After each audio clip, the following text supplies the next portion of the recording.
Assalamualaikum warahmatullahi wabarakatuh. Apa kabar rekan-rekan semuanya? Semoga dalam keadaan sehat selalu. Perkenalkan, nama saya Mufli Kurniawan. Saya biasa dipanggil Tony. Saya seorang praktisi talent mapping. Kali ini saya akan menjelaskan tentang bakat intellection. Salah satu bakat dari 34 tema bakat yang ditemukan oleh Gallup. Dengan bakat intellection, bakat yang dihasilkan dari otak kiri yang berada dalam kategori thinking talents. Seseorang yang memiliki bakat kuat intellection ini senang sekali berpikir dan pikirannya mendalam gitu, konseptual dan mencari substansinya. Dia dapat berpikir dan merenungi esensi dan substansi terhadap suatu permasalahan atau sesuatu apapun yang sedang dia pikirkan. Baginya butuh ketenangan gitu ya untuk berpikir hingga mendapatkan konsepsi dari sesuatu yang apa yang dipikirkannya. Jadi orang intellection biasanya ketika berpikir itu senang merenung, senang menyendiri agar mencapai ketenangan dalam proses berpikirnya. Gitu. Orang yang tanpa memiliki dorongan bakat intellection tentu juga dapat berpikir mendalam. Namun ketika diajak berdiskusi, dia akan kelelahan atau jenuh ketika sudah mencapai titik-titik di mana pembicaraan itu mulai mendalam, konseptual, kemudian arahnya ke substansi yang sangat mendalam gitu. Nah, jadi kalau orang dengan bakat intellection yang kuat justru itu akan bergairah dan sangat membuatnya bersemangat gitu. Tapi kalau bakat intellection yang kurang, maka hal ini bisa menjenuhkan atau melelahkan. Bakat intellection ini akan berkembang jika berdinamika dengan bakat ideation dan communication. Misalkan dalam satu orang yang sama gitu ya, memiliki bakat intellection, communication, kemudian bakat ideation, dia akan mampu menyusun sebuah karya jurnalistik. Nah, karena dari olah pikirnya biasanya orang intellection ini juga mengolah kata-kata yang bagus gitu ya.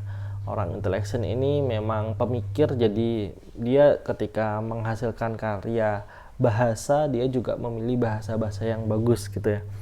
Dia ketika berbakat ideation communication gitu ya, berdinamika, maka menghasilkan sebuah karya jurnalistik dengan konsep yang jelas, teratur, kemudian diungkap secara konseptual gitu ya, benar-benar dalam tulisannya. Jika memiliki bakat intellection dan communication dan connectedness, maka buah pikirannya dapat membantu orang lain untuk memberikan misalkan saran atau konseling atau apapun itu yang saran-saran atau dorongan untuk berbagi yang dibutuhkan oleh orang lain.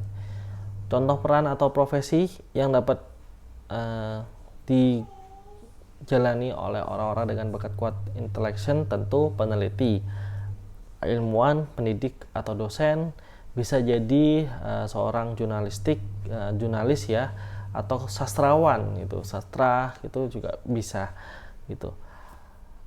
Analytical dan intellection ini memiliki persamaan, sama-sama dihasilkan oleh otak kiri, artinya apa yang dipikirkan itu bisa jadi sudah ada sebelumnya. Jadi bukan hal yang imajinatif, tapi hal yang memang sudah ada gitu, sudah terjadi. Tapi dia akan memberikan konsepnya apa, sehingga apa, kenapa bisa terjadi dan sebagainya. Sama-sama mencari informasi kevalidan dan sebagainya itu.